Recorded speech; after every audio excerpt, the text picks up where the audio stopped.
Hello and welcome to HDR voice. मैं हूं आपके साथ आपका होस्ट दानिश राजा। जनाब, दस्त शनासी में हथेली को पढ़े बगैर कोई कयाफा या तज्जिया मुकम्मल नहीं होता। हथेली है तो बाकी लकीरों और उभारों की भी अहमियत होगी। हथेली बता देती है कि यह इंसान गरीब है या अमीर, नरम मिजाज है या सख्त मिजाज, शरीफ है या शहवत परस्त। हथेली की गहराई से यह मालूम भी हो जाता है कि ऐसा इंसान गुर्बत से इमारत का और बादशाही से गुर्बत की जानिब कैसे सफ़र करेगा। उम्र के साथ हथेली में तब्दीलियां भी आती हैं। उभारों और लकीरों में खासा फ़र्क पड़ता है। एक पतली, सख्त, खुश्क हथेली वाले अफराद आमतौर पर बुज़दिल होते हैं या वो असाबी तौर पर बेकरार, बेचैन रहते हैं, जैसे उन्हें तकलीफ़ हो। अगर हथेली मोटी हो, भरपूर और नरम हो तो वो फ़र्द हविस परस्त, शाहवानी मिजाज वाला होगा। जब हथेली भरपूर और लचकदार और उंगलियों के साथ इसका तनासुब पूरा हो तो इसका मतलब ये है कि मिजाज मुतवाज़न होता है, वो ताकतवर होता है और दिमागी तौर पर आला होता है।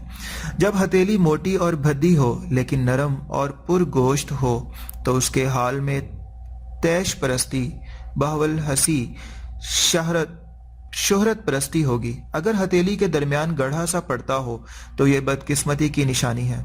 इस किस्म के अफराद की ज़िंदगी नाकामियों की दास्तान होती है। उनकी किस्मत में बदकिस्मतियाँ और नामुरादियाँ यक्के बाद दीगरे आती जाती हैं, बल्कि मौत तक यह सिलसिला जारी रहता है।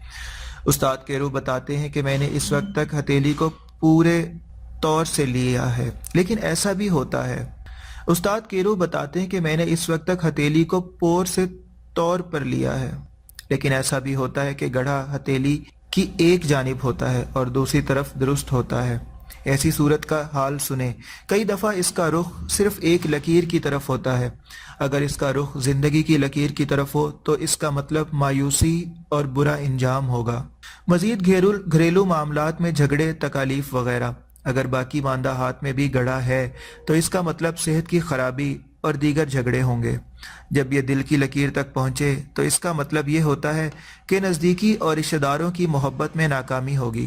बाज़ दस्त शनास ये मशवरा देते हैं कि अगर हथेली से उंगलियां तवील तर हों तो इसका मतलब ये होता है कि तबान वो शख्स अक्लमंद और ज़हीन है, लेकिन लंबाई का सवाल तो एनाटॉमी का सवाल है। इन भले मानसों से कोई पूछे कि कभी आपने आम आदमियों की उंगलियां और हथेलियां माप कर देखी हैं? उंगलियां तो कभी हथेली से तवील होती ही नहीं, इसलिए यह सवाल ही पैदा नहीं होता कि कभी उंगलियां तवील तर